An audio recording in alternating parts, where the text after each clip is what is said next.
말도 안 되는 일이 벌어졌습니다. 한 외국인이 단지 엘리베이터 문을 닫으려 버튼을 눌렀을 뿐인데 한국 사람들에게 큰 오해를 받아 곤욕을 치렀다고 하는데요. 그런데 이런 상황은 모든 외국인들이 공통적으로 느끼는 상황이라고 합니다. 과연 무슨 일인지 오늘의 사연 시작합니다. 영상 시작 전 구독과 좋아요는 제작에 큰 힘이 됩니다. 안녕하세요. 저는 미국 텍사스 출신의 프리랜서 영상 편집자 댄입니다. K-팝과 한국 영화에 매료되어 교환학생으로 한국에 오게 되었어요. 사실 처음부터 한국에 관심이 있었던 건 아니었습니다. 대학교 2학년 때 영화 수업에서 우연히 봉준호 감독의 기생충을 보게 되었는데 그 영화의 섬세한 카메라 워크와 스토리텔링에 완전히 매료되었어요. 그 후로 올드보이, 버닝, 밀정 같은 한국 영화들을 찾아보기 시작했죠. 점점 한국 영화의 독특한 미학과 표현 방식에 빠져들었습니다. 친구들은 제가 교환학생으로 한국을 선택했다고 했을 때 놀랐어요. 왜 하필 한국이야? 유럽이나 호주가 더 편하지 않을까? 라고 물었죠. 부모님도 처음에는 걱정하셨습니다. 아버지는 한국은 북한과 너무 가깝잖아. 위험하지 않을까? 라고 하셨는데 그건 정말 오래된 편견이었어요. 하지만 제 열정을 보시고는 결국 지지해 주셨습니다. 출발 전날 밤 엄마가 손수 만든 텍사스 스타일 바비큐 파티를 열어주셨던 기억이 나네요. 한국 사람들에게 텍사스의 맛을 알려주렴이라는 말씀과 함께요. 인천공항에 첫 발을 디딘 그날이 아직도 생생합니다. 탁 트인 공항 내부와 질서 정연하게 줄 서 있는 사람들, 모든 것이 깔끔하게 정리된 모습이 첫인상이었죠. 미국에서는 느끼지 못했던 특별한 분위기였습니다. 입국 심사를 마치고 수화물을 찾는 과정도 놀라울 정도로 효율적이었어요. 공항 리무진 버스를 타기 위해 기다리는 동안 한 중년 신사분이 말을 걸어오셨습니다. 미국에서 오셨나요? 서울은 처음인가요? 영어로 물으셨는데 제가 준비해간 서툰 한국어로 네, 처음입니다. 텍사스에서 왔어요 라고 답하자 무척 기뻐하셨어요. 한국말 잘하시네요. 라며 버스에서 내릴 때까지 서울의 명소들과 먹어봐야 할 음식들을 친절하게 알려주셨습니다. 미국에서는 낯선 사람과 이렇게 대화를 나누는 경우가 드물어서 신선한 경험이었어요. 친구 릭과 함께 교환학생으로 온 저는 1년 동안 이곳에서 지내게 되었어요. 릭은 저와 달리 처음부터 한국에 대한 편견이 있었습니다. 그는 사실 우연히 한국에 오게 된 케이스였어요. 원래는 일본을 지원했는데 자리가 없어서 한국으로 차선책을 선택했다고 했죠. 공항에서 나오자마자 릭이 한 말이 기억나네요. 여긴 병적으로 예의 바른 나라야. 그때는 그 말의 의미를 완전히 이해하지 못했어요. 그저 다른 문화권에 대한 존중이 부족한 발언이라고만 생각했죠. 릭의 첫인상은 미국 대학에서 인기가 많은 스포츠 선수 타입이었습니다. 항상 자신감에 차 있고 자기 주장이 강했어요. 이런 성격이 낯선 환경에서는 때로 불편한 상황을 만들곤 했죠. 우리가 묵게 된 기숙사는 서울 북부에 위치해 있었습니다. 처음 도착했을 때 기숙사 관리자분이 너무 친절하게 맞아주셔서 놀랐어요. 짐을 들어주시고 심지어 방 안까지 들어와 모든 시설 사용법을 꼼꼼히 설명해 주셨죠. 온수 사용 시간, 세탁기 사용법, 쓰레기 분리수거 방법까지.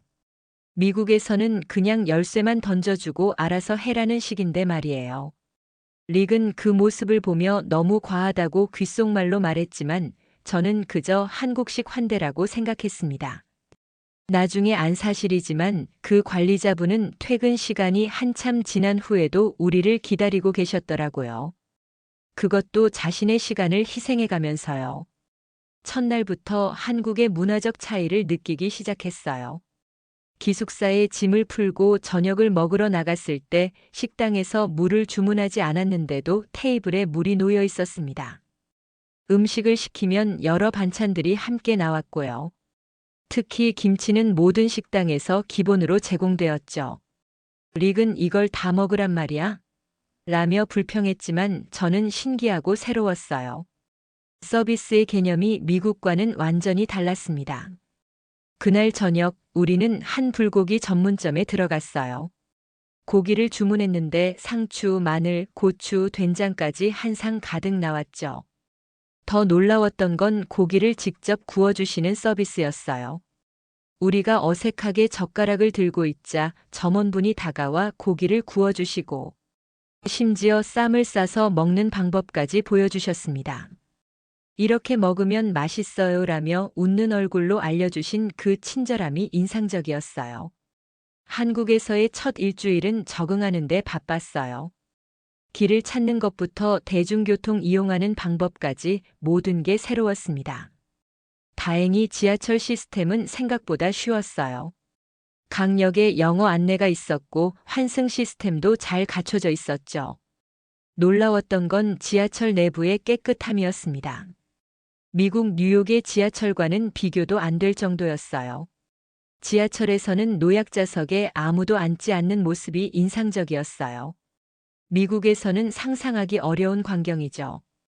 노인분이 타시면 젊은이들이 즉시 자리를 양보하는 모습도 자주 목격했습니다. 한 번은 제가 피곤해서 노약자석에 앉았다가 한 대학생으로 보이는 친구가 다가와 저기 일반석이 비었어요 라고 친절하게 알려준 적도 있었어요. 처음에는 제가 외국인이라 특별 대우를 해주는 줄 알았는데 나중에 보니 모두에게 적용되는 암묵적인 규칙이었습니다. 도시 곳곳에서 느껴지는 질서와 예의는 분명 미국과 달랐어요. 사람들이 공공장소에서 크게 떠들지 않고 지하철에서는 통화를 자제하는 모습이 낯설었습니다. 한 번은 제 휴대폰이 지하철에서 크게 울린 적이 있었어요. 순간 모든 시선이 저에게 집중되었죠. 얼른 전화를 받았는데 미국에서처럼 큰 소리로 통화하자 주변 사람들의 불편한 표정이 느껴졌습니다.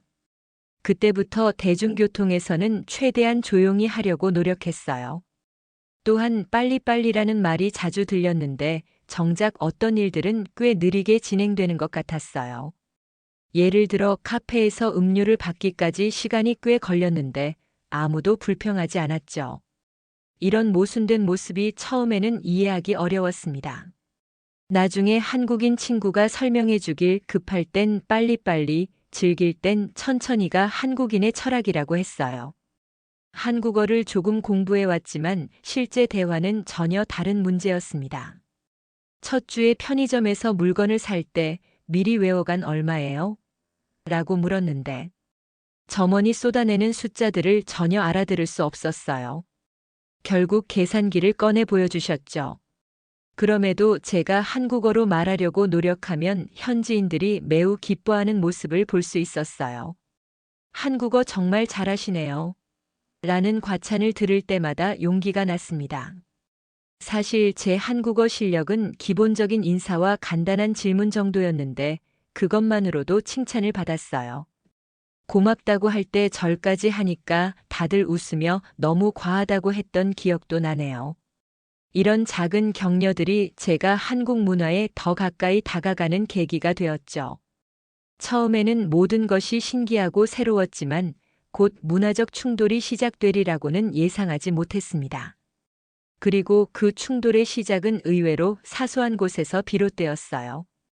이제 돌이켜보면 그 작은 충돌들이 오히려 한국 문화의 본질을 이해하는 데 큰 도움이 되었다고 생각합니다. 한국 대학에서의 첫 수업은 색다른 경험이었습니다. 학생들이 교수님께 인사하는 방식, 질문할 때의 예의, 그리고 수업 참여 방식까지 모든 것이 미국과 달랐어요. 미국에서는 교수와 학생 간의 관계가 비교적 수평적인데 한국에서는 확실한 위계 질서가 느껴졌습니다. 첫 수업 시간 교수님이 들어오시자 학생들이 일제히 자리에서 일어나 인사하는 모습에 놀랐어요. 릭과 저는 그 상황을 모르고 앉아 있다가 얼른 따라 일어났죠. 수업 중에도 학생들은 질문할 때 항상 손을 들고 교수님, 질문이 있습니다라고 정중하게 말했어요. 미국에서는 그냥 헤이 I have a question이라고 하는 경우가 많거든요. 수업이 끝나고 모든 학생이 자리에서 일어나 인사하는 모습은 정말 신선한 충격이었어요. 특히 흥미로웠던 건 수업 토론 방식이었습니다. 미국에서는 학생들이 자유롭게 의견을 표현하고 때로는 교수와 열띤 논쟁을 벌이기도 하는데 한국 수업에서는 대부분 교수님의 강의를 경청하는 분위기였어요. 처음에는 학생들이 소극적이라고 생각했는데 사실은 그게 아니었죠. 수업 후 조별 과제를 할 때 보니 다들 자신의 생각을 명확히 가지고 있었어요. 단지 표현 방식이 달랐을 뿐이죠. 한국 학생들은 개인적으로 교수님을 찾아가 질문하거나 이메일로 의견을 전달하는 방식을 선호했습니다. 첫 주에 학교 동아리 박람회가 열렸어요. 캠퍼스 중앙광장에 다양한 동아리들이 부스를 설치했는데 그 열정적인 모습이 인상적이었습니다. 댄스 동아리는 K-팝 춤을 선보이고 태권도 동아리는 화려한 시범을 보여주고 영화 동아리는 자체 제작한 단편 영화를 상영했어요. 저는 영화 동아리와 사진 동아리에 관심이 있어 가입했는데 첫 모임에서 바로 한국식 회식 문화를 경험했죠. 선배들이 후배들을 위해 음식과 술을 사주는 문화가 신기했습니다. 미국에서는 보통 각자 자기 것을 지불하거든요. 그날 선배 한 명이 우리는 돌아가면서 베푸는 문화야. 나중에 내가 선배가 되면 또 후배들에게 베풀면 되라고 말해줬어요. 그 말이 한국의 선후배 문화를 이해하는데 큰 도움이 되었습니다. 한국어 수업에서의 경험도 잊을 수 없어요. 외국인 학생들을 위한 한국어 집중 과정을 신청했는데 그곳에서 다양한 나라에서 온 친구들을 만났습니다. 중국, 일본, 프랑스, 독일 등 정말 다양했어요. 모두가 한국어라는 공통의 목표를 가지고 있어서 금방 친해졌죠. 한 번은 자기소개를 하는 시간에 저는 23살이에요 라고 말하려다가 저는 23마리예요 라고 실수했어요. 선생님을 포함한 모든 사람들이 웃음을 터뜨렸습니다. 처음에는 당황스러웠지만 이런 실수가 오히려 기억에 남아 빠르게 배울 수 있었어요. 한국어의 높임말과 반말 개념도 처음에는 혼란스러웠습니다. 언제 어떤 표현을 써야 할지 몰라 항상 긴장했어요. 선생님께서 외국인이니까 실수해도 괜찮아요. 중요한 건 시도하는 마음이에요 라고 격려해 주셔서 큰 힘이 되었습니다. 학교 식당에서 처음 경험한 한국식 배식 문화도 기억에 남습니다. 쟁반에 밥과 국, 여러 반찬들이 함께 제공되는 방식이 신기했어요. 미국에서는 개인이 원하는 메뉴만 선택하는 것이 일반적인데 한국은 균형 잡힌 한 끼를 중요하게 여기는 것 같았습니다. 처음 보는 반찬들이 많아 무엇을 어떻게 먹어야 할지 몰라 당황했어요.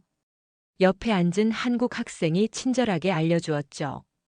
이건 된장찌개인데 밥이랑 같이 먹으면 맛있어요. 라고요. 그 학생 덕분에 된장찌개의 맛에 눈을 뜨게 되었습니다. 처음에는 낯설었지만 점차 이런 식사 방식이 건강에 더 좋다는 생각이 들었어요. 미국에서는 피자나 햄버거 같은 단품으로 한 끼를 해결하는 경우가 많았거든요. 기숙사 생활도 새로운 경험의 연속이었습니다. 저는 한국인 룸메이트와 함께 지내게 되었는데 민수라는 친구였어요. 그는 영어 전공이라 의사소통에는 큰 문제가 없었습니다. 민수 덕분에 한국 대학 생활에 빨리 적응할 수 있었어요. 그는 자발적으로 캠퍼스 구석구석을 안내해주고 맛있는 식당들도 추천해 주었습니다. 가장 놀라웠던 건 민수의 정리정돈 습관이었어요. 항상 방을 깨끗하게 유지했고 자기 물건은 물론 공용 공간까지 꼼꼼히 관리했습니다. 제가 한 번은 농담으로 너 정말 완벽주의자구나라고 했더니 민수가 웃으며 한국에선 보통 이 정도야. 좁은 공간에서 함께 살다 보니 자연스럽게 생긴 습관이지라고 대답했어요. 그 말을 듣고 한국의 높은 인구 밀도가 사회적 예절과 질서에 미친 영향에 대해 생각해 보게 되었습니다. 지하철을 이용하면서 관찰한 한국인들의 습관도 흥미로웠습니다. 출퇴근 시간에는 모두가 분주히 움직이지만 그 안에서도 질서가 유지되는 모습이 인상적이었어요. 특히 노약자석에 대한 존중, 임산부를 위한 배려가 눈에 띄었습니다. 한 번은 임산 부배지를 단 여성분이 탑승했는데 즉시 3명이 동시에 자리를 양보하려는 모습을 봤어요. 미국에서라면 누구나 비어있는 자리에 앉을 텐데 한국인들은 그런 특별석을 진정 필요한 사람들을 위해 비워두는 문화가 있었어요. 또 다른 날 노인 한 분이 무거운 짐을 들고 계단을 오르려 하시는 것을 보고 도와드렸더니 주변 사람들의 따뜻한 시선을 느낄 수 있었습니다. 그때 처음으로 정말 이곳에 속한 것 같다는 느낌이 들었어요. 한국 학생들과의 첫 교류도 독특했습니다. 모임 문화, 술자리 예절이 미국과는 확연히 달랐어요. 특히 회식 문화는 정말 신선했습니다. 처음 학과 모임에 초대받았을 때 테이블 하나에 모두가 둘러앉아 음식을 나눠 먹는 방식이 낯설었어요. 미국에서는 각자 자신의 접시에 음식을 담아 먹는데 한국은 여러 반찬과 메인 요리를 함께 공유했습니다. 음식을 나눠 먹는 것은 물론 술을 따를 때 두 손으로 받는 모습, 연장자를 대하는 방식까지 많은 규칙이 있었죠. 처음에는 어떤 행동이 예의에 맞는지 긴장되었어요. 실수로 나이 많은 선배에게 반말을 썼다가 당황했던 적도 있습니다. 다행히 그 선배가 이해해 주셨어요. 미국에서는 이런 문화가 없으니까 괜찮아. 시간이 지나면 자연스럽게 익숙해질 거야. 술자리에서의 예절도 배워야 할 것이 많았습니다. 연장자에게는 고개를 돌리고 술을 마신다든지 다른 사람의 잔이 비면 채워준다든지 하는 세심한 부분들이요. 한 번은 제가 실수로 선배보다 먼저 잔을 들었다가 옆에 있던 친구가 조용히 알려줬어요. 여기서는 나이 많은 사람이 먼저 들어야 해. 이런 경험들을 통해 한국 사회의 위계 질서와 조화를 배워나갔습니다. 릭은 이런 예절의 답답함을 느꼈지만 저는 그 안에 담긴 의미를 알고 싶었어요. 나중에 알게 된 사실이지만 이런 술자리 예절은 단순한 형식이 아니라 그룹 내에서의 조화와 서로에 대한 존중을 표현하는 방식이었습니다. 릭의 문화 충돌은 계속되었어요. 특히 존댓말 개념을 이해하지 못했죠. 한국인들이 서로 나이를 물어보는 것에도 불편함을 표현했습니다. 나이가 뭐가 중요해? 능력으로 판단해야지. 라고 자주 말했어요. 한 번은 학과 모임에서 선배가 릭에게 나이를 물었는데 릭이 퉁명스럽게 그건 왜 중요한데? 라고 답해 분위기가 어색해졌던 적이 있습니다. 저는 그런 릭의 태도가 문화적 차이를 이해하려는 노력 없이 자신의 기준만 고집하는 것처럼 느껴졌어요. 한국 친구에게 이런 상황에 대해 물어보니 한국에서 나이를 물어보는 건 상대방을 어떻게 대해야 할지 알기 위함이에요. 존중하지 않아서가 아니라 오히려 더 적절하게 존중하기 위해서죠. 라고 설명해 주었습니다. 그 말을 들으니 이해가 되었어요. 한국의 빨리빨리 문화와 동시에 공존하는 기다림의 문화는 처음에는 이해하기 어려웠어요. 사람들은 언제나 바쁘게 움직이는데 은행에서 일을 처리하는 데는 생각보다 시간이 오래 걸렸습니다. 한 번은 은행 업무를 보러 갔다가 1시간 넘게 기다린 적이 있어요. 미국이었다면 불평이 쏟아졌을 텐데 아무도 짜증을 내지 않는 모습이 신기했습니다. 커피숍에서도 사람들은 급하게 움직이는 것 같으면서도 자리에 앉아 여유롭게 대화를 나누기도 했어요. 빨리 가려고 엘리베이터 버튼을 연속으로 누르면서도 맛있는 식사를 할 때는 느긋하게 시간을 보내는 모습이 모순적으로 느껴졌습니다. 이런 모순된 모습이 혼란스러웠지만 점차 그 안에 숨겨진 균형이 있다는 것을 느끼게 되었어요. 민수에게 이 모순에 대해 물어봤더니 한국인들은 일은 빨리빨리, 여가는 천천히 즐기는 걸 좋아해. 균형이 중요하거든. 이라고 대답해 줬습니다. 대학 캠퍼스에서의 공부 문화도 독특했어요. 도서관이 밤늦게까지 학생들로 가득 차 있는 모습이 인상적이었습니다. 한 번은 새벽 3시에 기숙사로 돌아가는 길에 도서관 앞을 지나갔는데 아직도 불이 환하게 켜져 있었어요. 안을 들여다보니 많은 학생들이 열심히 공부하고 있었죠. 그 모습을 보고 한국의 교육열에 대해 들었던 이야기들이 실감났습니다. 미국에서도 열심히 공부하는 학생들이 많지만 이 정도로 밤늦게까지 도서관에 남아있는 경우는 드물었어요. 한국어 실력의 한계 때문에 깊은 대화를 나누기는 어려웠지만 한국 친구들은 항상 제 말을 끝까지 들어주려 노력했어요. 말이 통하지 않을 때는 번역기를 사용하거나 그림을 그려가며 의사소통을 했습니다. 한 번은 배가 아파서 약국을 찾고 싶었는데 제대로 설명을 못했어요. 그때 한 학생이 20분이나 저와 함께 다니며 약국을 찾아줬던 일이 있습니다. 그들의 인내심과 배려는 언어의 장벽을 넘어서는 따뜻함이었어요. 주말에는 종종 한국의 관광지를 방문했습니다. 경복궁, 인사동, 남산타워 등을 돌아다니며 한국의 역사와 문화를 체험했어요. 특히 인사동에서 전통 찻집을 방문했던 날이 기억에 남습니다. 한복을 입은 직원분께서 차를 내리는 방법부터 마시는 예절까지 친절하게 설명해 주셨어요. 릭은 왜 이렇게 복잡하게 차를 마셔? 라고 투덜댔지만 저는 그 과정 자체가 하나의 예술이라고 느꼈습니다. 차를 마시며 창밖으로 보이는 한옥들과 분주히 오가는 사람들을 바라보는 그 순간이 한국에서의 첫 달을 마무리하는 완벽한 경험이었어요.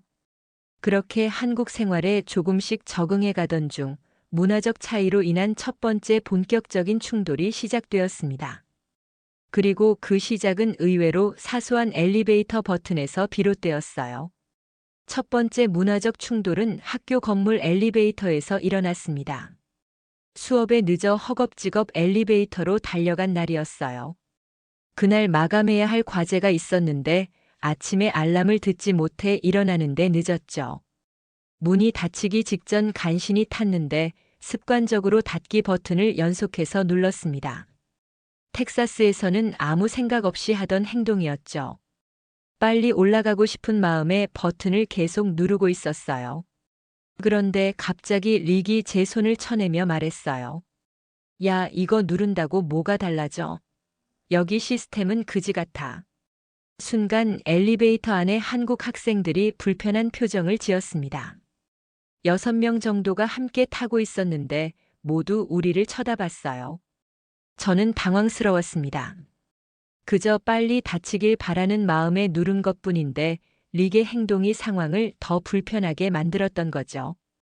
어색한 침묵이 흐르다가 한 학생이 영어로 말을 걸었어요. 한국에서는 모두가 그렇게 버튼을 누르는 편이에요. 빨리 가려는 것보다 다른 층에서 기다리는 사람들 시간을 아끼려는 배려인 경우가 많아요. 그 말을 듣고 저는 더 당황스러웠습니다. 제가 무심코 한 행동에 그런 의미가 있었다니요. 나중에 알게 되었지만 한국에서 엘리베이터 닫기 버튼을 누르는 행동은 단순히 개인의 시간을 아끼려는 것이 아니라 다른 사람들의 시간도 함께 아끼려는 무의식적인 배려였습니다. 수업이 끝나고 나서 그 학생을 다시 만났어요. 준호라는 친구였죠. 그가 더 자세히 설명해 주었습니다. 한국은 인구 밀도가 높아서 작은 배려들이 중요해요. 엘리베이터 버튼 누르는 것부터 지하철에서 조용히 하는 것까지 모두 다른 사람들을 위한 거죠. 그 말을 듣고 처음으로 한국 문화의 이면에 대해 생각해 보게 되었어요. 겉으로 보기에는 단순한 습관이라도 그 안에는 깊은 배려의 정신이 담겨 있을 수 있다는 것을요. 두 번째 충돌은 영화관에서 벌어졌어요. 인기 있는 한국 영화 서울의 봄을 보러 간 날이었습니다. 현대 한국 역사에 관한 영화였는데 한국 친구들이 꼭 봐야 한다고 정치적 이해를 도울 수 있다고 추천해 주었거든요. 영화가 끝나고 엔딩 크레딧이 올라가기 시작하자마자 저는 자리에서 일어났어요. 미국에서는 그게 자연스러운 행동이니까요. 특별한 마블 영화가 아니면 크레딧을 보는 경우가 거의 없거든요. 그런데 주변을 둘러보니 대부분의 관객들이 여전히 자리에 앉아 있었습니다. 한 중년 한국인 분이 제게 말씀하셨어요. 마지막까지 보는 게 예의 아닐까요? 릭은 그 말을 듣고 비웃듯 말했습니다. 영화보다 매너가 중요해. 목소리가 너무 커서 주변 사람들이 다 들을 수 있었어요. 저는 그 순간 정말 창피했습니다. 자리에 도로 앉으며 릭에게 그냥 앉자라고 속삭였죠. 나중에 알게 된 사실이지만 한국에서는 영화 제작에 참여한 모든 스태프를 존중하는 의미로 크레딧을 끝까지 보는 문화가 있었습니다. 심지어 몇몇 한국 영화에서는 크레딧이 특별한 방식으로 제작되어 영화의 일부로 여겨지기도 했어요. 또한 마블 영화 같은 경우 쿠키 영상이 있어서 끝까지 보는 경우가 많았죠. 영화가 완전히 끝나고 밖으로 나오는데 그 중년분이 다시 다가오셨어요. 화내서 미안해요. 그냥 우리 문화를 이해해주면 좋겠다고 생각했어요. 그분의 너그러운 태도에 오히려 더 죄송한 마음이 들었습니다. 우리는 간단하게 대화를 나누게 되었고 그분이 영화 관련 일을 하신다는 것을 알게 되었어요. 제작진들은 작품에 자신의 열정과 시간을 쏟아요. 크레딧은 그들의 노력에 대한 인정이죠. 그 말씀을 듣고 새로운 시각을 갖게 되었습니다. 영화관을 나오면서 릭에게 그분의 설명을 전했지만 그는 여전히 고개를 저었어요. 그래도 난 내 시간이 더 소중해. 누가 크레딧을 다 보겠어? 그 말을 듣는 순간 릭과 제가 같은 것을 보더라도 완전히 다르게 받아들인다는 사실을 깨달았습니다. 카페에서도 문화적 차이를 경험했습니다.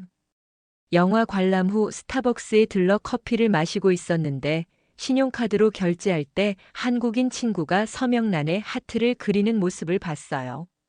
처음에는 이상하게 느껴졌습니다. 왜 정식 서명을 안 하는 거야? 라고 물었더니 그 친구는 이게 내 서명인걸? 이라고 답했죠. 더 신기한 건 옆에 있던 직원이 전혀 이상하게 여기지 않았다는 거예요. 미국에서는 항상 정확한 서명을 해야 한다고 배웠는데 한국에서는 하트나 독특한 그림으로 서명하는 것이 흔한 일이었어요. 그 친구는 계속해서 설명했습니다. 카드 결제할 때 서명은 실제로 확인하는 경우가 거의 없어. 그래서 많은 한국인들이 재미있게 표현하는 편이야. 하트, 스마일, 별 같은 것들로. 저도 호기심에 다음번 결제 때 하트를 그려봤어요. 정말 아무도 이상하게 여기지 않더라고요. 오히려 직원이 웃으며 예쁘네요 라고 말해주었습니다. 작은 행동이었지만 한국 문화의 또 다른 측면을 발견한 느낌이었어요. 또 다른 특이한 습관도 눈에 띄었습니다. 학생들이 껌 포장지나 빨대 포장지를 하트 모양으로 접는 모습이었어요. 도서관에서 공부하다 보면 테이블 위에 작은 종이 하트들이 남겨져 있는 경우가 많았습니다. 처음에는 그저 심심해서 하는 행동으로 생각했는데 나중에 보니 이런 작은 종이 접기가 하나의 문화로 자리 잡은 것 같았어요. 민수에게 물어보니 손이 바빠야 집중이 잘 되기도 하고 작은 선물처럼 남겨두는 거야. 누군가 발견하면 기분 좋게 만들 수 있으니까. 라고 설명해 주었습니다. 공책 귀퉁이에 하트나 별 모양을 접어놓는 모습이 특히 여학생들 사이에서 자주 보였어요. 저도 한번 시도해 봤는데 생각보다 어려웠습니다. 민수가 웃으며 가르쳐 줬어요. 이건 초등학교 때부터 다들 연습하는 거야. 요령이 필요해. 한국 음식 문화에서도 차이점을 많이 발견했습니다. 김치를 비롯한 발효 음식들, 그리고 오래전부터 이어져 온 음식 예절이 인상적이었어요. 특히 음식을 혼자 먹는 것보다 함께 나눠 먹는 문화가 새로웠습니다. 삼겹살, 부대찌개, 치킨 등 대부분의 음식이 함께 먹기 좋게 준비되어 있었어요. 처음에는 젓가락 사용이 어색했지만 한국 친구들의 도움으로 점차 익숙해졌습니다. 무엇보다 놀라웠던 것은 음식을 함께 나눠 먹는 문화였어요. 하나의 큰 그릇에서 다 같이 먹는 방식이 처음에는 비위생적으로 느껴졌지만 그 안에 담긴 공동체 의식을 이해하게 되면서 점차 편안해졌습니다. 한 번은 친구들과 닭 한 마리 전문점에 갔어요. 한솥에 닭고기와 각종 채소, 국수가 함께 끓여지는 요리였죠. 모두가 같은 냄비에서 음식을 가져다 먹는 모습이 처음에는 낯설었지만 그 과정에서 느껴지는 친밀감이 특별했습니다. 식사가 끝나갈 때쯤 한 친구가 마지막 남은 닭고기를 제 그릇에 담아주었어요. 외국인 손님이니까 특별 대접이야 라며 웃었죠. 그 작은 배려에 감동했습니다. 미국에서는 각자 자기 음식에만 신경 쓰는 경우가 많은데 한국은 함께 먹고 나누는 즐거움이 있었어요. 이런 문화적 충돌들이 계속되면서 저는 점점 혼란스러워졌어요. 미국에서 당연하게 여기던 것들이 한국에서는 이상하게 받아들여지고 한국에서 자연스럽게 여기는 습관들이 제게는 낯설게 느껴졌습니다. 예를 들어 길에서 모르는 사람과 눈이 마주쳤을 때 미국에서는 미소를 짓는 게 일반적인데 한국에서는 그렇지 않았어요. 처음에는 한국 사람들이 불친절하다고 생각했는데 나중에 알고 보니 그건 그저 문화적 차이였습니다. 그리고 릭의 지속적인 비판적 태도는 상황을 더 어렵게 만들었어요. 문화적 차이를 이해하려는 노력보다는 자신의 기준으로 판단하는 그의 모습이 때로는 저까지 한국 문화에 대해 부정적으로 생각하게 만들었습니다. 릭이 이건 너무 이상해, 미국이 더 합리적이야 라고 말할 때마다 저도 모르게 그 시각에 영향을 받았어요. 하지만 동시에 저는 한국 문화가 단순히 이상한 것이 아니라 나름의 이유와 맥락이 있다는 것을 깨닫기 시작했습니다. 한국에 온 지 2달 정도 지났을 때 저는 일기를 쓰기 시작했어요. 매일 겪는 문화적 차이와 그에 대한 제 생각을 기록했습니다. 그 과정에서 제 자신의 문화적 편견도 발견하게 되었어요. 예를 들어 저는 한국인들이 질문에 직접적으로 노라고 대답하지 않는 것을 처음에는 불명확하다고 생각했습니다. 하지만 시간이 지나면서 그것이 상대방의 체면을 살리고 조화를 유지하려는 배려라는 것을 이해하게 되었어요. 그렇게 혼란과 오해가 쌓여가던 시기, 제 마음속에는 점점 소외감이 자리 잡기 시작했어요. 표면적으로는 적응해가는 것 같았지만 마음 깊은 곳에서는 이곳에 정말 속할 수 있을까? 라는 의문이 들었습니다. 하지만 그런 감정도 곧 변화를 맞이하게 될 줄은 몰랐어요. 문화적 차이에 대한 불편함은 날이 갈수록 커져갔습니다. 한국인들의 특이한 습관들이 눈에 더 자주 들어오기 시작했어요. 지하철에서 사람들이 휴대폰 벨소리를 자제하고 통화도 최소화하는 모습이 낯설었습니다. 미국에서는 공공장소에서 자유롭게 통화하는 것이 일반적인데 한국에서는 그런 행동이 눈치를 받는 일이었어요. 한 번은 지하철에서 전화가 와서 평소처럼 크게 통화했더니 주변 사람들이 불편한 표정을 지었어요. 그때는 이해하지 못했지만 나중에 생각해 보니 조용한 공간에서 제 목소리가 얼마나 튀었을지 깨달았습니다. 학교 축제에서도 문화 충격을 경험했어요. 미국 대학 축제는 자유롭고 무질서한 분위기인 경우가 많은데 한국 대학 축제는 상당히 체계적이었습니다. 각 동아리와 학과가 부스를 차리고 공연도 시간표에 맞춰 진행되었어요. 가장 놀라웠던 건 축제가 끝난 후의 모습이었습니다. 모든 학생들이 자발적으로 청소에 참여해 캠퍼스를 깨끗하게 정리하는 모습이 인상적이었어요. 미국에서는 보통 청소 담당자들이 따로 있는데 한국에서는 내가 만든 쓰레기는 내가 치운다는 원칙이 자연스럽게 지켜지고 있었습니다. 릭은 이런 문화적 차이에 대해 더욱 비판적이었습니다. 한국인들은 로봇 같아. 왜 이렇게 규칙에 얽매여 살아? 라고 자주 말했어요. 그의 말이 틀리지는 않은 것 같다는 생각이 들 때도 있었습니다. 식당에서도 카페에서도 지하철에서도 사람들은 무언가에 얽매여 있는 듯 했어요. 자리에서 일어날 때 의자를 제자리에 놓는 것, 쓰레기를 분리수거하는 것, 계단 오른쪽으로 걷는 것까지 모든 것이 규칙적이었습니다. 특히 쓰레기 분리수거 시스템은 처음에 정말 복잡하게 느껴졌어요. 일반 쓰레기, 플라스틱, 종이, 캔, 유리 등을 모두 분리해야 했고 심지어 음식물 쓰레기도 따로 버려야 했습니다. 한 번은 기숙사에서 쓰레기를 잘못 분류했다가 관리자분께 지적을 받은 적이 있어요. 그분은 친절하게 설명해 주셨지만 당시에는 왜 이렇게 복잡하게 해야 하지? 라는 생각이 들었습니다. 미국에서는 대부분 한 곳에 버리면 되니까요. 시간이 지나고 나서야 이런 시스템이 환경 보호와 자원 재활용에 얼마나 효과적인지 이해하게 되었어요. 대학 캠퍼스 내에서도 선후배 간의 엄격한 위계 질서가 느껴졌어요. 후배들이 선배들에게 존댓말을 사용하고 술자리에서도 특정한 예절을 지키는 모습이 미국인인 제게는 불필요한 형식주의처럼 보였습니다. 동아리 활동 중에 선배가 의견을 내면 후배들이 거의 반박하지 않는 모습도 특이했어요. 미국에서는 서로 자유롭게 토론하고 의견을 나누는데 한국에서는 경험과 나이에 따른 위계가 존중받는 것 같았습니다. 한국 친구들은 이런 관계가 자연스럽다고 말했지만 저는 그들이 불필요한 스트레스를 받고 있다고 생각했어요.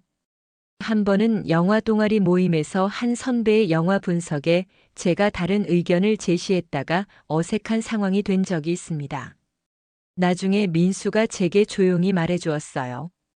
여기서는 선배의 의견에 직접적으로 반대하기보다는 그런데 이런 측면도 있지 않을까요? 라고 완곡하게 표현하는 게 좋아.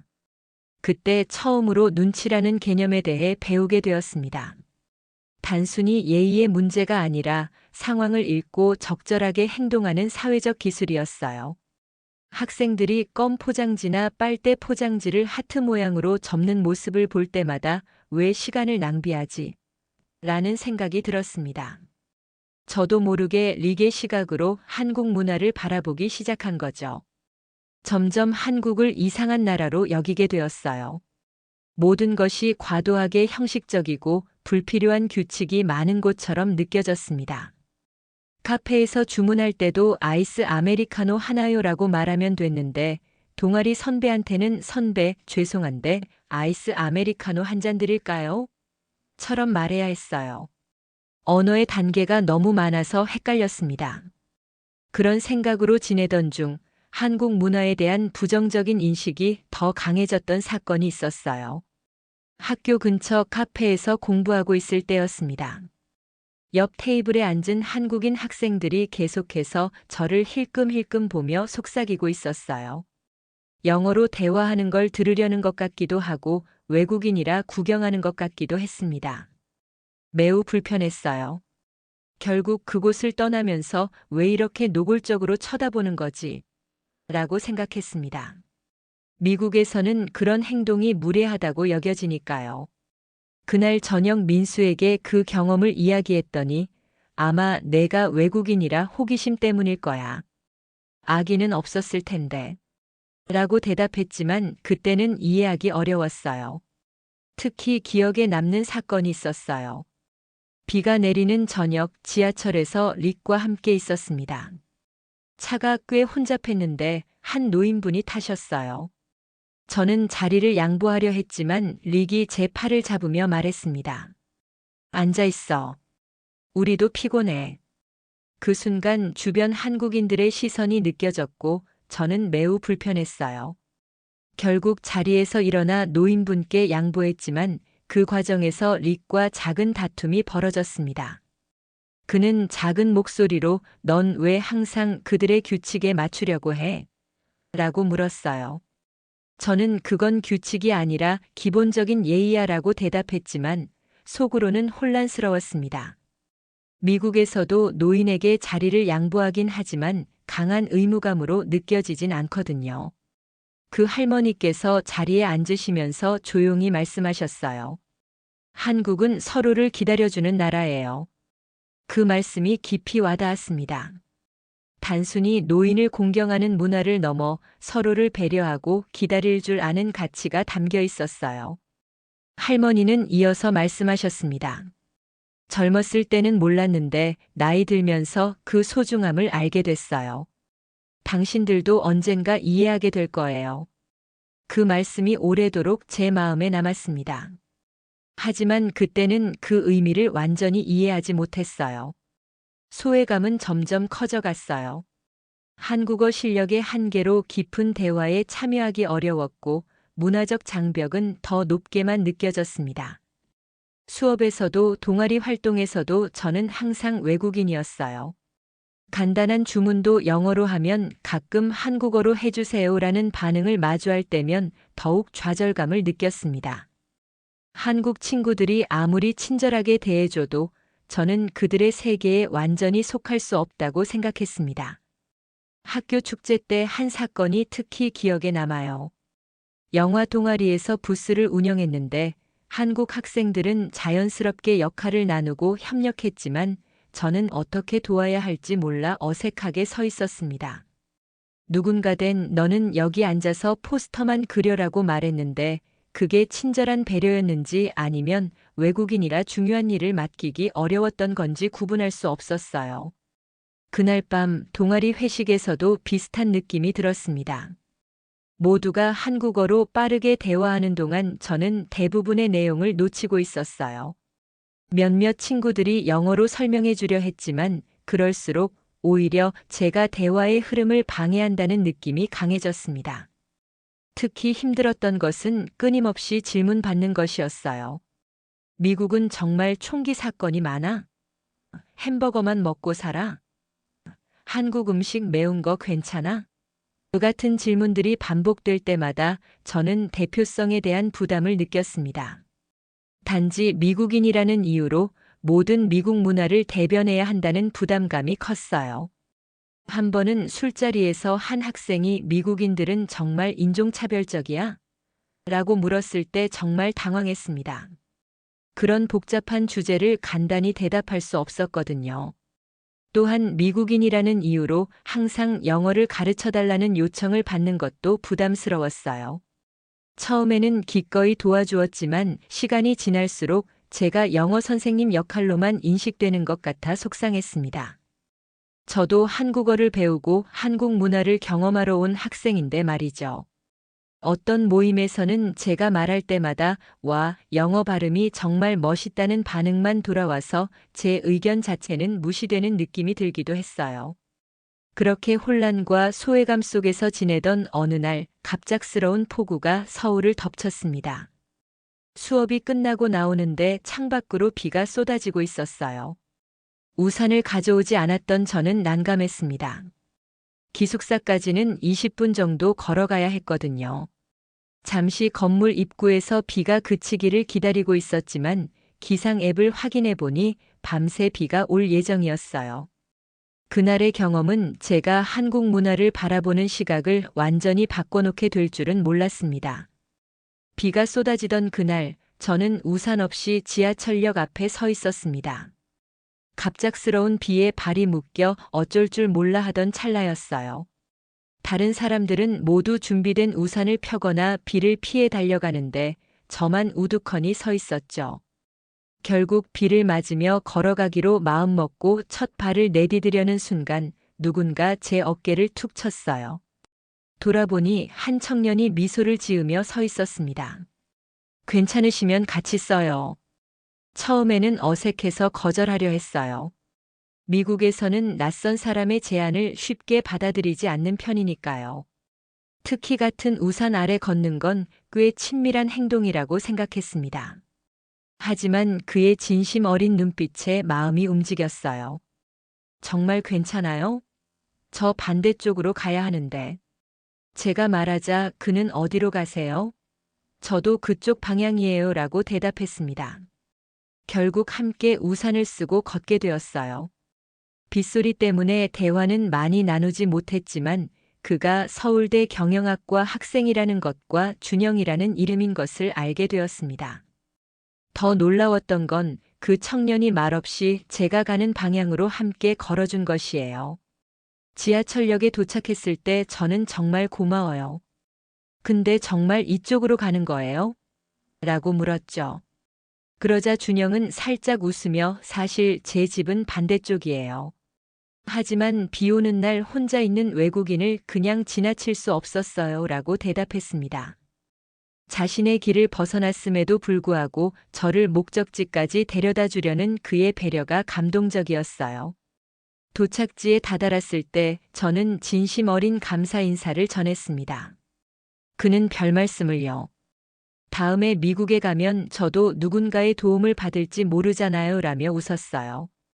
그 순간 무언가가 제 마음속에서 움직이는 것을 느꼈습니다. 낯선 이에 대한 배려가 이렇게 자연스러울 수 있다는 사실이 신선했어요. 미국에서는 이런 종류의 친절을 경험한 적이 거의 없었거든요. 보통은 각자 자신의 일에만 집중하는 경우가 많았으니까요. 우산을 함께 쓰며 걸었던 그 20분이 한국에 대한 제 시각을 조금씩 바꾸기 시작했습니다. 집에 돌아와 옷을 갈아입고 생각해 보니 준영의 행동은 단순한 친절함 이상의 의미가 있다는 생각이 들었어요. 그는 자신의 시간과 편의를 희생해 낯선 외국인을 도와준 거였죠. 이걸 그저 한국인은 친절하다는 단순한 결론으로 치부하기에는 뭔가 부족하다고 느꼈습니다. 그 이후로 한국인들의 행동을 더 주의 깊게 관찰하게 되었어요. 며칠 후 동네 편의점에서 또 다른 경험이 기다리고 있었습니다. 늦은 저녁 간식을 사러 들른 편의점에서 한 노부부가 포인트 적립에 어려움을 겪고 있었어요.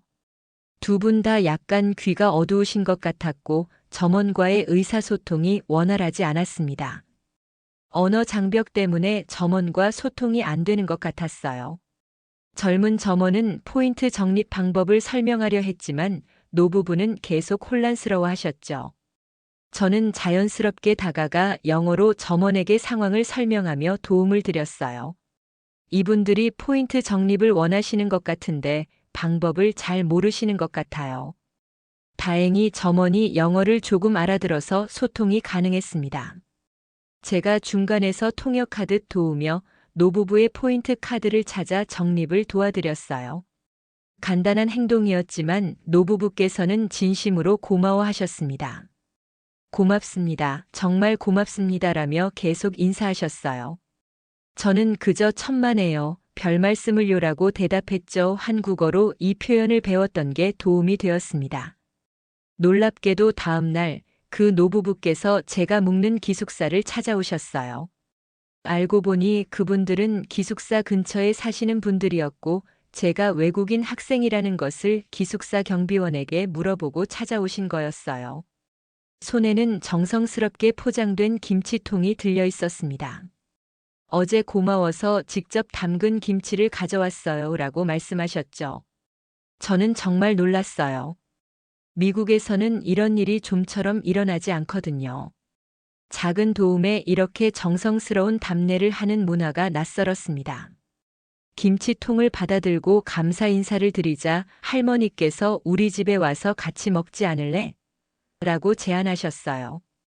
처음에는 부담스러웠지만 그 진심 어린 초대를 거절하기 어려웠습니다. 그렇게 저는 그 주말에 노부부의 집을 방문하게 되었어요. 그분들의 아파트는 소박했지만 정갈했습니다. 할머니께서 정성스럽게 준비하신 한국 가정식을 대접받았어요. 된장찌개, 갈비찜, 각종 나물 반찬까지. 모두 처음 보는 음식들이었지만 정말 맛있었습니다. 식사 중에 할아버지께서 질문하셨어요. 미국에서도 이런 일 있었나요? 저는 솔직하게 대답했습니다. 아니요, 미국에서는 이웃끼리 이렇게 가깝게 지내는 경우가 드물어요. 할머니께서는 미소 지으며 말씀하셨어요. 우리는 이걸 정이라고 해. 서로 챙겨주고 나누는 마음이지. 그 질문이 오래도록 제 마음에 남았습니다. 생각해보니 미국에서는 낯선 이들 간의 관계가 더 단절되어 있었어요. 작은 도움이 이렇게 큰 인연으로 이어지는 경우가 드물었죠. 그제서야 깨달았습니다. 이건 단순한 습관이 아니라 배려라는 가치가 일상에 스며든 문화였어요. 식사를 마치고 할아버지께서는 오래된 앨범을 꺼내셨습니다. 한국 전쟁 당시 미군과 함께 찍은 사진이 있었어요. 할아버지께서 젊은 시절 미군 부대 근처에서 일하셨다고 합니다. 미국인들이 우리나라를 도와줬어요. 그때부터 외국인들에게 도움을 주는 게 제 작은 보답이라고 생각했죠. 그 말씀을 듣고 더욱 감동했습니다. 단순한 친절이 아니라 역사적 맥락과 감사함이 담겨 있었어요. 그 이후로 한국 문화를 다르게 보기 시작했습니다. 엘리베이터 닫기 버튼을 누르는 행동, 영화관에서 끝까지 자리를 지키는 모습, 카드에 하트로 서명하는 습관까지. 이 모든 것이 단순한 규칙이 아니라 누군가를 위한 작은 배려였다는 것을 알게 되었어요. 눈에 보이는 행동만으로 문화를 판단했던 제 자신이 부끄러워졌습니다. 특히 기억에 남는 순간은 수업 중에 있었습니다. 갑자기 쏟아진 폭우로 창문을 닫아야 했는데 제가 가장 가까이 있었어요. 창문을 닫으려 했지만 이미 3명의 한국 학생들이 달려와 도와주고 있었습니다. 아무도 시키지 않았는데도 필요한 일을 함께 하는 모습이 인상적이었어요. 미국에서는 각자 자기 일에 더 집중하는 편인데 한국에서는 공동체 의식이 더 강하게 느껴졌습니다. 학교 식당에서도 비슷한 경험이 있었어요. 식판을 들고 자리를 찾지 못해 헤매고 있을 때 한 학생이 자리를 양보해 주었습니다. 감사 인사를 하자 그는 다음에 만나면 제게 해주세요라고 말했어요. 그때 한국의 정이라는 개념을 더 깊이 이해하게 되었습니다. 단순한 호의를 넘어 사람과 사람 사이의 따뜻한 유대감을 의미하는 이 단어가 한국 문화의 핵심을 담고 있다는 생각이 들었어요. 또 다른 경험도 있었습니다. 한국어 수업 후 노트북 충전기를 교실에 두고 온 걸 깨달았을 때였어요. 급히 돌아갔지만 교실은 이미 닫혀 있었습니다. 막막한 마음으로 서 있는데 같은 수업을 들었던 한 학생이 다가왔어요. 상황을 설명하자 그는 즉시 행정실로 가서 제 대신 열쇠를 빌려달라고 부탁했습니다. 덕분에 충전기를 찾을 수 있었죠. 제가 고맙다고 하자 그는 한국에서는 당연한 일이에요라고 대답했습니다. 그 말이 계속 머릿속에 맴돌았어요. 당연한 일이란 표현 속에 한국 문화의 본질이 담겨 있다는 생각이 들었습니다. 점차 한국 문화의 아름다움을 발견하기 시작했습니다. 그리고 릭과 저의 길은 조금씩 달라지기 시작했어요. 저는 더 깊이 한국 문화를 이해하려 노력했고, 릭은 여전히 비판적인 시각을 유지했습니다. 같은 경험을 하면서도 이렇게 다른 결론에 도달할 수 있다는 사실이 흥미로웠어요. 저는 한국 문화의 깊이와 따뜻함을 발견해가는 과정에 있었고, 릭은 표면적인 불편함에 계속 집중하고 있었습니다. 어쩌면 우리는 처음부터 다른 목적으로 한국에 왔던 것인지도 모르겠어요. 저는 새로운 문화를 배우고 싶었고, 릭은 단지 해외 경험을 쌓기 위해 왔던 것 같았습니다. 한국인들의 규칙 준수가 단순한 수능이 아닌 공동체 의식에서 비롯됨을 깨닫기 시작했습니다. 처음에는 엄격하고 형식적으로만 보였던 예절들이 사실은 타인을 존중하는 마음의 표현이었어요. 예를 들어 길을 건널 때 신호등을 철저히 지키는 모습이 처음에는 지나치게 경직된 것처럼 보였지만 이제는 그것이 서로의 안전과 편의를 위한 약속임을 이해했습니다. 수업 중에 한국 역사와 문화에 대해 배우면서 이런 이해가 더 깊어졌어요. 한국은 수천 년의 역사 동안 외부 침략과 내부 갈등을 겪으며 강한 공동체 의식이 발달했다는 것을 알게 되었습니다. 농경 사회에서는 협력이 생존의 필수 요소였고 그것이 현대 사회의 배려 문화로 이어졌다는 설명이 인상적이었어요. 교수님께서 한국 사회는 우리라는 개념이 매우 강합니다. 서구 사회의 나중심 문화와는 다르죠라고 설명해 주셨는데 그 말씀이 제가 경험한 모든 것을 설명해 주는 것 같았어요. 음식이 나오면 가장 연장자가 먼저 젓가락을 드는 이유도 이해하게 되었습니다. 이것은 단순한 위계가 아니라 오랜 세월 한국 사회를 지탱해온 존중의 표현이었어요. 한 번은 친구들과 삼겹살을 먹으러 갔을 때 가장 나이 많은 학생이 고기를 굽기 시작했고 모두가 그가 첫 입을 먹기 전까지 기다렸습니다. 처음에는 불필요한 의식처럼 보였지만 그 안에 담긴 존중과 인정의 의미를 알게 되면서 그 순간이 특별하게 느껴졌어요. 또 다른 수업에서는 한국의 정서적 개념에 대해 배웠습니다.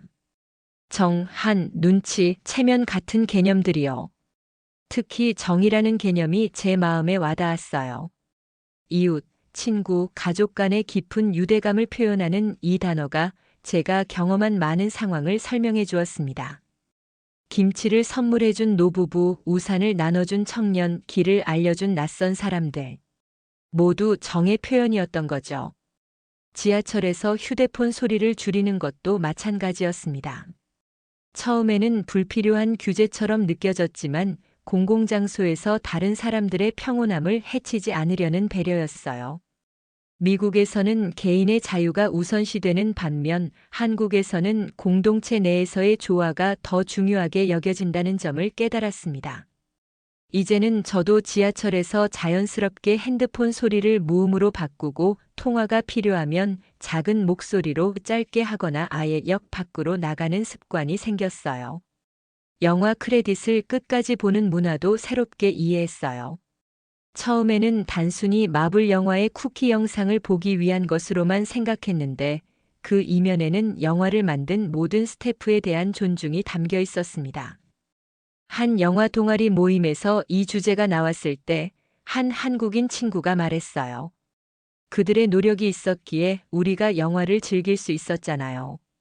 이름이라도 끝까지 보는 게 예의라고 생각해요. 그 말이 깊이 와닿았습니다. 결국 영화는 수많은 사람들의 협력으로 만들어지는 예술인데 그들의 이름을 끝까지 보는 것은 그 노력을 인정하는 작은 방법이었어요. 다음 주말에 릭과 함께 영화를 보러 갔을 때 저는 의식적으로 크레딧이 끝날 때까지 자리에 앉아 있었습니다. 릭은 중간에 일어나려 했지만 제가 잠시만 더 보자라고 말했어요. 끝까지 본 후 릭에게 이유를 설명해 주었죠. 그는 여전히 회의적이었지만 적어도 제 결정을 존중해 주었습니다. 작은 변화였지만 이런 순간들이 제 정체성의 일부가 되어가고 있었어요. 엘리베이터 닫기 버튼을 누르는 행동도 새롭게 보였어요.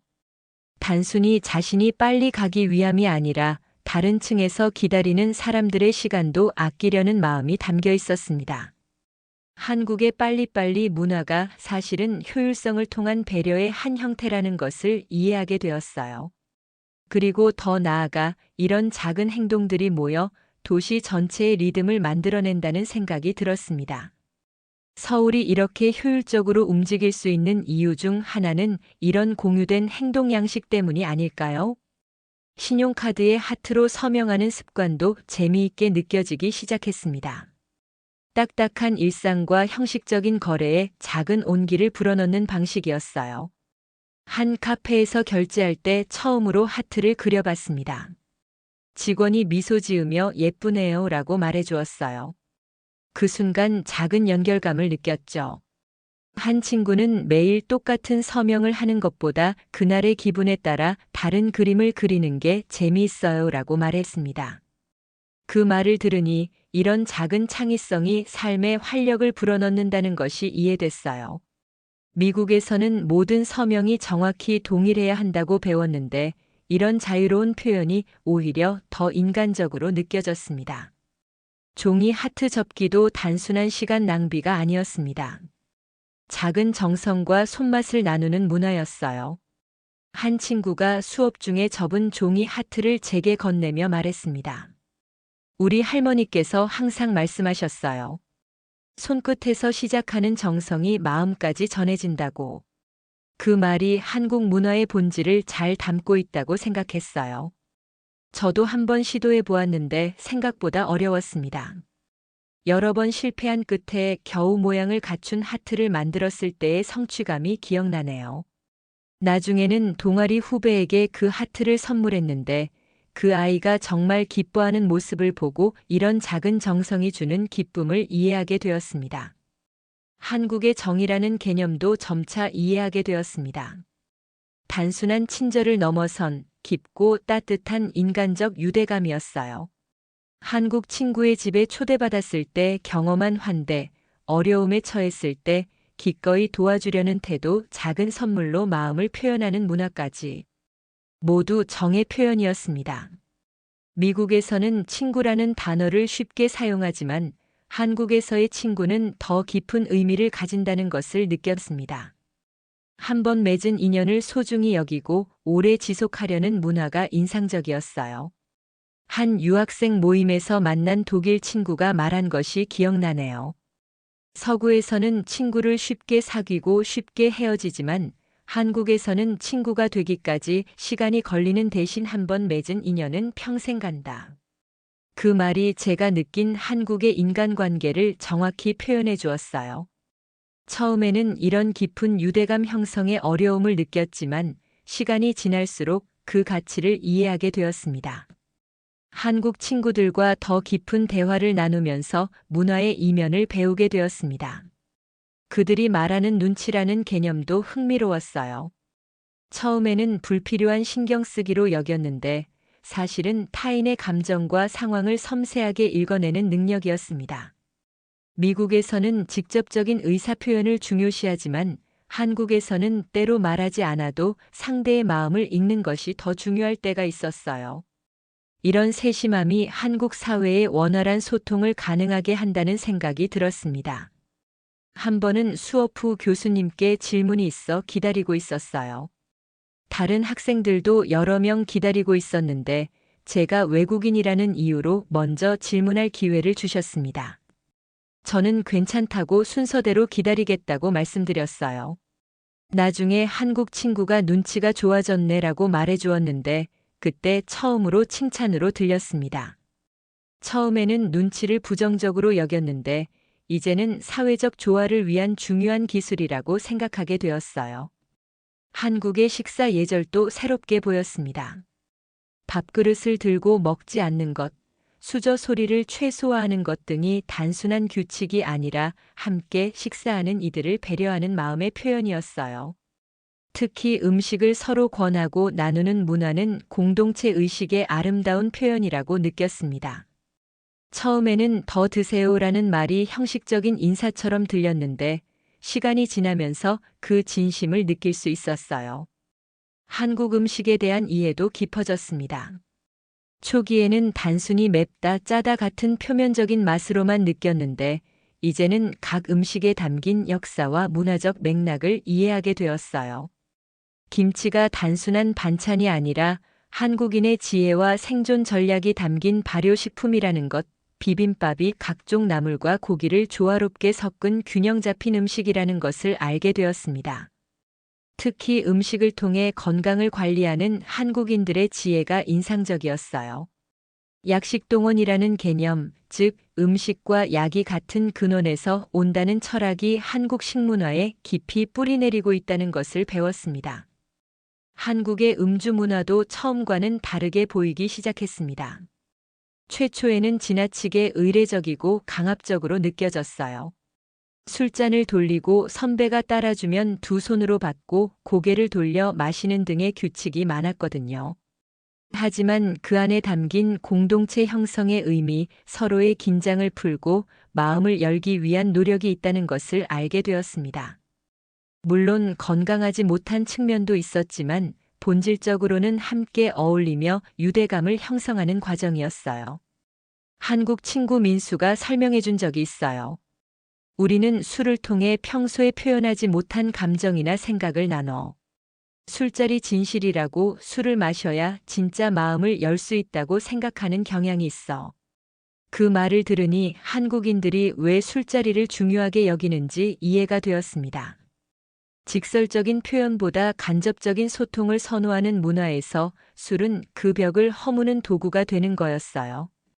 대학 축제에서 동아리 선배들과 함께한 술자리도 기억에 남습니다. 처음에는 술게임과 강요된 듯한 분위기가 부담스러웠는데 밤이 깊어갈수록 평소에는 나누지 못했던 솔직한 대화들이 오갔어요.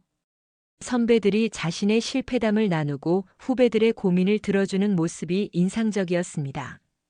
술이라는 매개체를 통해 세대 간, 선후배 간의 벽을 허무는 순간이었어요. 점차 한국 문화의 깊이를 이해하면서 제 시각은 넓어졌습니다. 다른 문화를 판단하기 전에 그 이면에 담긴 가치를 먼저 이해해야 한다는 사실을 깨달았어요. 처음에는 낯설고 불편하게 느껴진 많은 것들이 이제는 의미 있고 아름답게 다가왔습니다. 한국인들의 행동 양식에는 오랜 역사와 지혜, 그리고 공동체를 위한 배려가 깃들어 있었어요. 그리고 이런 깨달음은 제 자신을 돌아보게 만들었습니다. 과연 나는 얼마나 타인을 배려하며 살아왔을까? 내 문화의 가치는 무엇일까?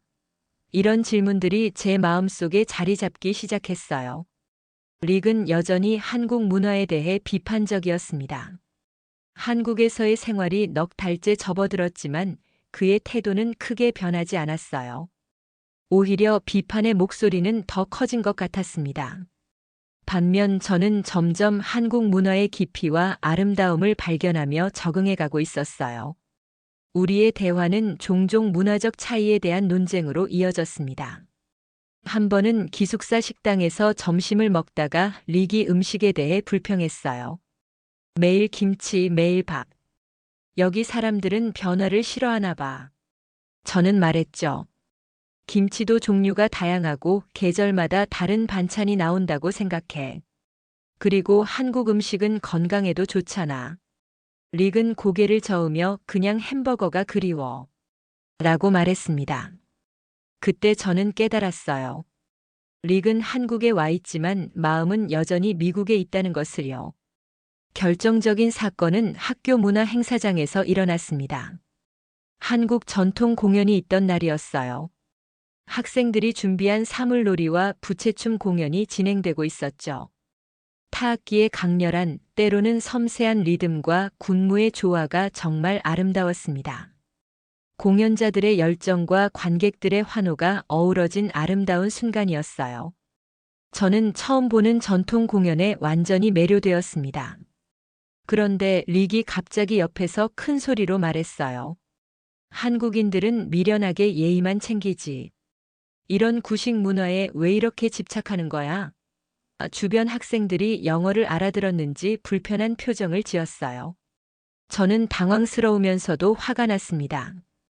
지금까지는 릭의 비판적인 발언에 대해 침묵하거나 적당히 받아넘겼지만 이번에는 달랐어요. 저는 더 이상 침묵할 수 없었어요. 그 예의 덕분에 이 나라가 여태 질서를 지켜온 거야. 내가 미련하다고 말하는 그 문화가 수천 년 동안 이어져 온 거라고. 자기 문화만 기준으로 다른 문화를 판단하는 건 좁은 시각이야. 처음으로 릭에게 반박한 순간이었습니다. 그동안 쌓였던 불만이 한꺼번에 터져 나온 것 같았어요. 릭은 당황한 눈치였습니다. 제가 항상 그의 의견에 맞장구 치거나 침묵했었는데 이렇게 정면으로 대항한 것은 처음이었으니까요. 그는 잠시 말없이 저를 바라보다가 넌 완전히 세뇌됐네. 라고 말하고 행사장을 떠났어요. 그 말이 상처가 되긴 했지만 동시에 제 확신을 더 강하게 만들었습니다.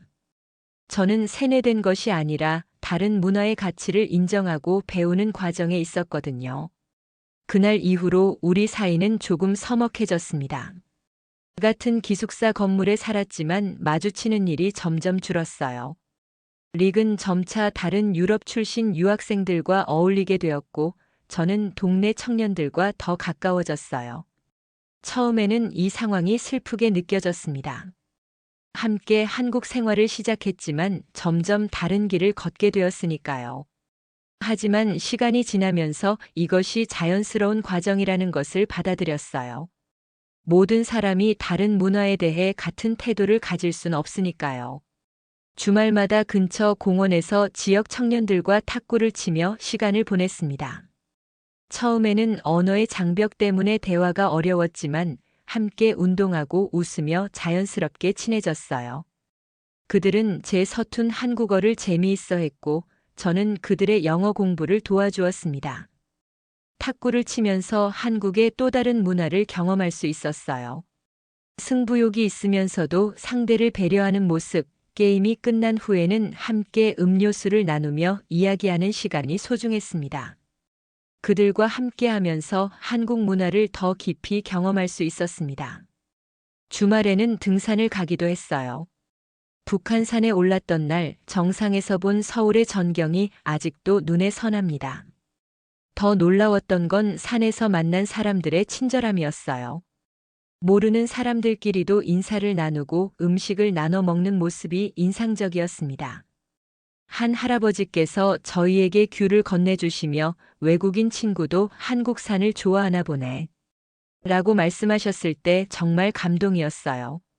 종종 게임에 진 사람이 음료수를 사는 문화, 연장자를 배려하는 모습, 서로를 챙기는 따뜻한 마음이 느껴졌어요. 한 번은 제가 탁구 시합에서 져서 음료수를 사게 되었는데 모두가 괜찮아, 다음에 사라고 말했습니다. 하지만 저는 규칙대로 하고 싶었어요. 편의점에 가서 모두의 음료수를 샀고 그때 친구들이 대니 진짜 한국 사람 다 됐네. 라고 말해줬죠. 그 말이 정말 기뻤습니다. 동네 어르신들에게 인사드리는 습관도 들였습니다. 처음에는 어색했지만 점차 자연스러워졌어요. 아침마다 만나는 할머니께 안녕하세요라고 인사드리면 항상 밝게 웃으시며 학교 가니? 라고 물어보셨습니다.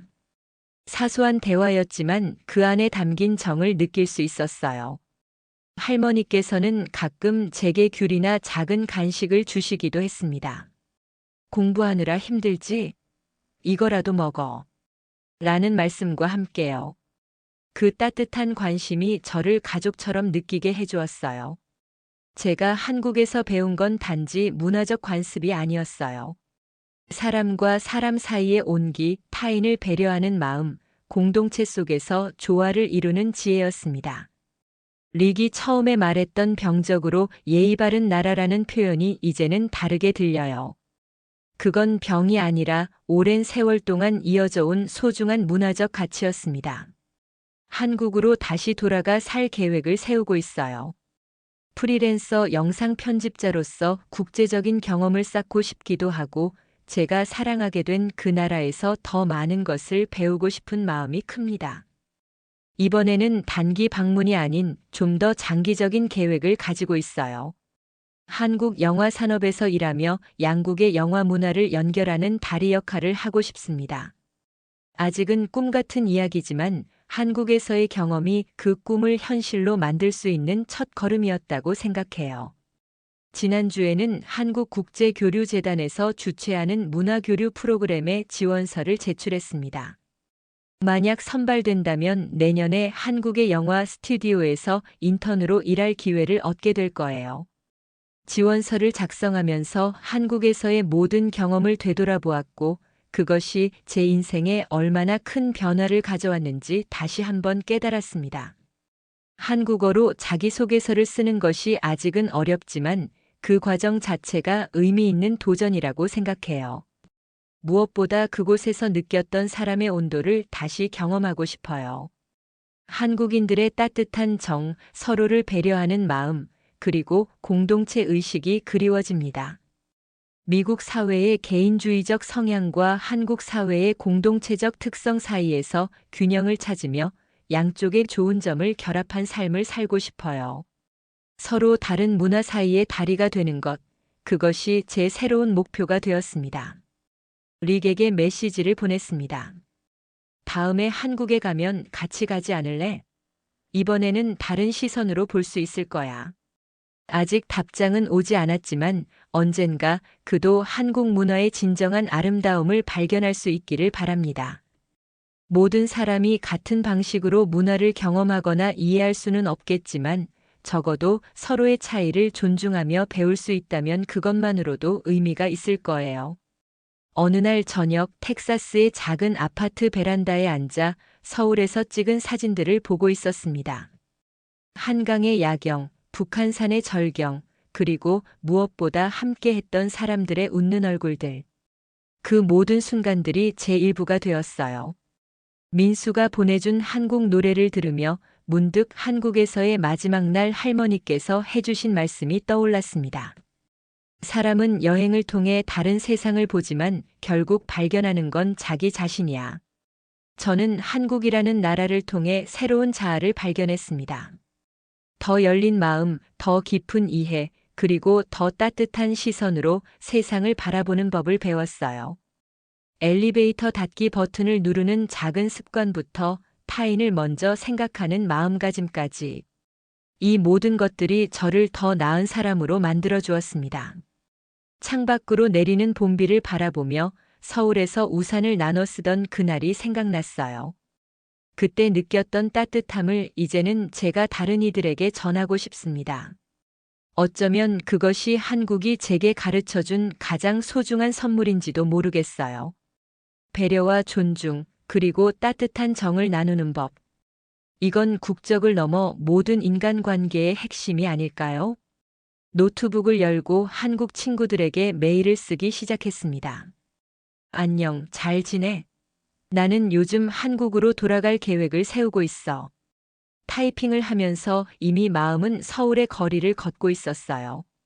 다음에 만날 때는 더 유창한 한국어로 대화하고 더 깊이 그 문화를 이해하고 있는 제 모습을 보여주고 싶습니다. 바다 건너 멀리 있어도 한국은 이제 제 마음의 한 부분이 되었어요. 처음에는 단지 1년간의 교환학생 경험으로 생각했지만 이제는 평생 이어질 여정의 시작이라고 느낍니다. 한국에서 배운 사람의 온도를 간직하며 이 따뜻함을 전 세계 어디서든 나눌 수 있기를 소망해요. 창밖에 비가 그치고 텍사스의 맑은 하늘이 드러났습니다. 마치 새로운 시작을 알리는 것처럼요. 저는 웃으며 노트북을 닫고 한국어 교재를 펼쳤습니다. 오늘도 한 걸음 그 나라의 언어와 마음에 더 가까워지는 시간이 시작되었어요.